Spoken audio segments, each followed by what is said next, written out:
আলোচনার বাইরে সেনাবাহিনীকে রাখা যায় না। সেনাবাহিনী এখন, আমি প্রসঙ্গটা এভাবে শুরু করেছি, সেনাবাহিনী এখন এই মুহূর্তে প্রচণ্ড অজনপ্রিয় হয়ে উঠেছে। বিশেষ করে দুটি ঘটনাকে কেন্দ্র করে সেনাবাহিনী অজনপ্রিয় হয়ে উঠেছে। কদিন আগেও আমি বারবার বলি, বিভিন্ন ভিডিওতে বলি যে সেনাবাহিনীর প্রতি মানুষের অগাধ বিশ্বাস আস্থা ছিল যে শেষ বিচারে সেনাবাহিনী বাংলাদেশের মানুষের জীবন বাঁচাবে।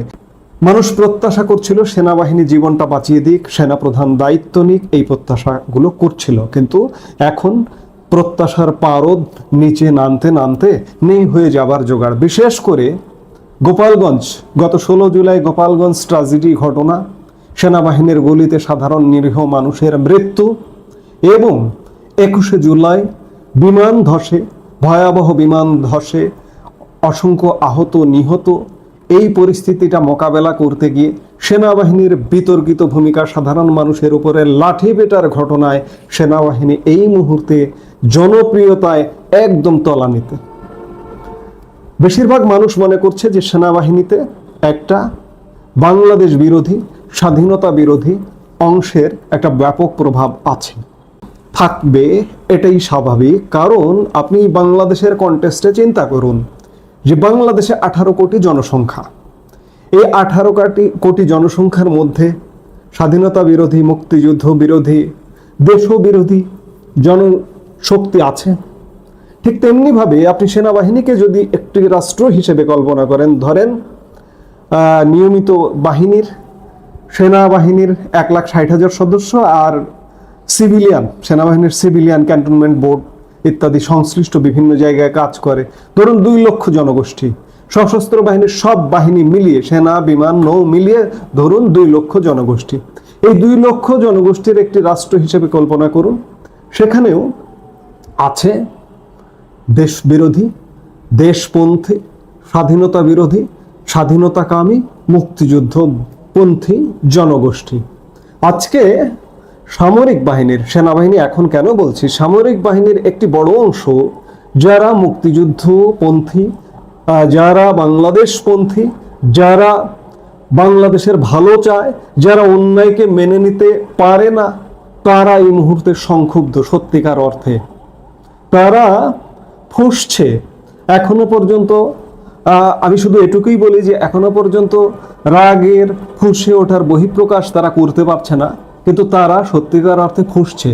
তারা এগুলো মেনে নিতে পারছে না যে সেনাবাহিনী নিরীহ জনগণকে গুলি করে মারবে, কিংবা সেনাবাহিনী আমার দেশের জনগণকে, আমার অভিভাবকদের, আমার স্কুলের অভিভাবকদের, আমার শিক্ষার্থীদের লাঠিপেটা করবে। সেনাবাহিনীর যারা নীতিবান অংশটি তারা কিন্তু মানতে পারছে না, তারা ফুঁসছে। এই ফুঁসে ওঠা, এই আগুনটা শেষ পর্যন্ত কোথায় গিয়ে কাকে পোড়াবে, কাকে ধরবে, কাকে মারবে, এটি বলা কঠিন। তবে সেনাবাহিনীর একটা বড় ধরনের অংশ আমাদের দেশপ্রেমিক, আমাদের আপনি যতই বলুন যে দেশপ্রেমিক একটা বড় অংশ আছে, কিন্তু তারা এখনো পর্যন্ত খানিকটা সুপ্ত, কিন্তু ফুঁসছে।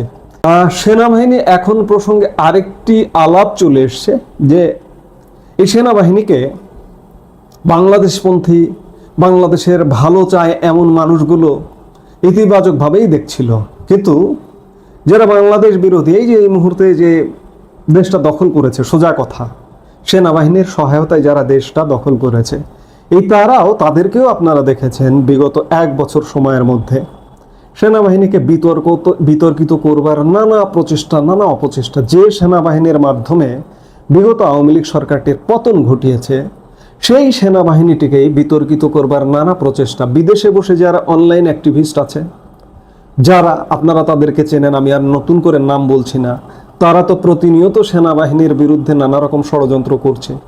দেশে যে সমন্বয়করা, আপনি হাসনাত বলুন, আসিফ মাহমুদ সজীব ভুইয়া বলুন, কিংবা সার্জিস বলুন, এরা বিভিন্ন সময় সেনাবাহিনীকে নিয়ে কটূক্তি করেছে এবং বিতর্কিত করতে চাইছে।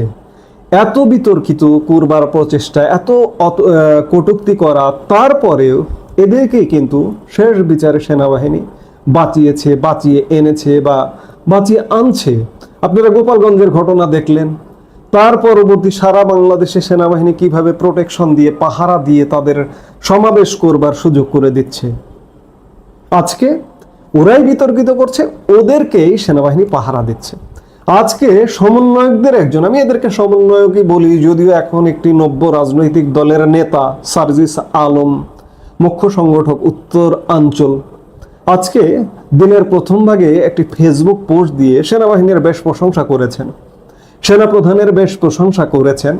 আমি সেটি যদি আপনারা ইতিমধ্যেই দেখেছেন, ফেসবুকে তো আসেই, সাথে এরা তো এখন এই মুহূর্তে বাংলাদেশের এক একজন নায়ক, মহানায়ক। সেটি বিতর্কিত হোক আর তর্কিত হোক, যেটি হোক না কেন, তাদের ফেসবুক স্ট্যাটাস আজকাল গণমাধ্যমে আসে। তারপরে আমি একটু ফেসবুক স্ট্যাটাসটা আপনাদের দেখাই এবং পড়ি, তারপরে আমরা একটু আলাপ করি। সার্জিস আলম আজকে লিখেছেন, কয়েকটা আনপপুলার তথ্য দেই। 2024 সালের 5 অগাস্টের পর থেকে আজকে পর্যন্ত কিছু ব্যতিক্রম বাদে প্রত্যেক শনিবার সেনাপ্রধান সিএমএইচে গিয়েছেন সেখানে ভর্তি থাকা জুলাই আহতদেরকে দেখতে, যেটা সকল উপদেষ্টাদের মোট ভিজিট কম্বাইন করলে তার চেয়ে বেশি হবে। বাহ, খুব চমৎকার। 2, সবচেয়ে সিরিয়াস আহতদের কোয়ালিটিফুল ট্রিটমেন্ট নিশ্চিত করা এবং চিকিৎসা বাবদ ব্যক্তি প্রতি সবচেয়ে বেশি ব্যয় হয়েছে ঢাকা সিএমএইচে। 3, আহত এবং শহীদ পরিবারকে আর্থিক সহযোগিতা ও পুনর্বাসনের ক্ষেত্রে জুলাই শহীদ স্মৃতি ফাউন্ডেশন এবং স্বাস্থ্য মন্ত্রণালয়ের পর প্রতিষ্ঠান হিসেবে সবচেয়ে বেশি কাজ করেছে বাংলাদেশ সেনাবাহিনী এবং সেনা প্রধান। অবশ্যই সেনাবাহিনী বিপদে আপদে আমাদের পাশে থাকে, আর সিএমএস এর ট্রিটমেন্ট এটি ওয়ার্ল্ড ক্লাস বললে ভুল হবে না। বাংলাদেশের কন্টেস্টে অন্তত পক্ষে বাংলাদেশে যে সরকারি হাসপাতালে যে ধরনের ট্রিটমেন্ট, সেই তুলনায় সিএমএস এর ট্রিটমেন্ট ওই তুলনায় ওয়ার্ল্ড ক্লাস, তাতে কোনো সন্দেহ নাই, সত্য কথা বলেছেন। সেনাপ্রধান জুলাই আহতদের দেখতে যান প্রতি শনিবার, ভালো কথা, হ্যাঁ যাবেন তিনি। কিংবা জুলাই ফাউন্ডেশন এবং স্বাস্থ্য মন্ত্রণালয়ের পর সেনাবাহিনীর ভূমিকা জুলাই নিয়ে সবচেয়ে বড়, হ্যাঁ এগুলো সত্য কথা। সেনাবাহিনী তার দায়িত্ব থেকে পালন করছে, কিন্তু আপনারা এতদিন, একটা বছর গেল, সার্জিস আলমরা তাদের তো প্রশংসা করলেন না, তাদেরকে শুধুমাত্র বিতর্কিতই করছেন, বিতর্কিত করবারই চেষ্টা করছেন। আজকে হঠাৎ করে প্রশংসা কেন? আজকে কি আপনাদের পাহারা দিচ্ছে তাই? এজন্য হয়তো বা তাই, এবং সামনের দিনগুলোতে আরও যাতে পাহারা দিয়ে রাখে এজন্যই হয়তো এমন স্ট্যাটাস। কিন্তু আলটিমেটলি সেনাবাহিনী পাহারা দিক আর যেই পাহারা দিক, আপনারা যে কাজ করছেন বিতর্কের চরম শিখরে উঠেছে। বিগত 54 বছরের ইতিহাসে এতটা বিতর্ক কেউ তৈরি করেনি। অথচ ভাই, আপনাদের হাতে অপার সুযোগ ছিল। আমরাও সাধারণ নাগরিক সমাজও বাংলাদেশে দীর্ঘদিন যাবৎ বস্তা পচা পুরনো রাজনীতি, মানধাত্তার রাজনীতি, দুর্নীতির রাজনীতি, অনিয়মের রাজনীতির বাইরে একটি নতুন রাজনৈতিক ব্লাড চাইছিলাম, যে ব্লাডটি আমাদের সেই পুরনো ধ্যান ধারণাকে পাল্টে দিতে পারে। কিন্তু আপনাদের হাতে সেই সুযোগ থাকা সত্ত্বেও আপনারা সেই দায়িত্ব পালন করেননি, পালন করতে পারেননি। চরম বিতর্ক, প্রতিদিন নতুন নতুন বিতর্কের জন্ম দিচ্ছেন, যার দরুন আমি বাংলাদেশের একজন নাগরিক হিসেবে আমি আজকে মধ্যবয়স্ক, আর কতদিন বাঁচবো? গড় আয়ু বাংলাদেশের যা, তার থেকে অর্ধেক বয়স প্রায় আমার হয়ে গেছে, পেরিয়ে যাচ্ছি প্রায়। আমি তো আর অন্ততপক্ষে আশা করব না যে বাংলাদেশে কোনো নতুন ব্লাড এসে আমাদের বাংলাদেশকে চেঞ্জ করে দিবে। আমি আমার জীবদ্দশায় অন্ততপক্ষে দেখবার আর কখনো আশা করব না, কারণ আপনারা হতাশ করেছেন। সেই হতাশার জায়গায় এখন ধরেই নিতে হবে, মেনেই নিতে হবে যে আমাদের যে পুরনো ব্যবস্থাগুলো ছিল, পুরনো রাজনৈতিক দলগুলো ছিল, তাদের কাছ থেকেই, তাদের মধ্য থেকেই মন্দের ভালো বেছে নিতে হবে। এছাড়া উপায় নেই, এটিই সত্য। আমি যেটি বলছিলাম যে সেনা প্রহারা দিক আর যাই হোক না কেন, অন্যায় যখন শতভাগ পূরণ হয়ে যাবে, পুরছে 70-80% উঠে গেছে, আর 20% ভরতে সময় লাগবে না।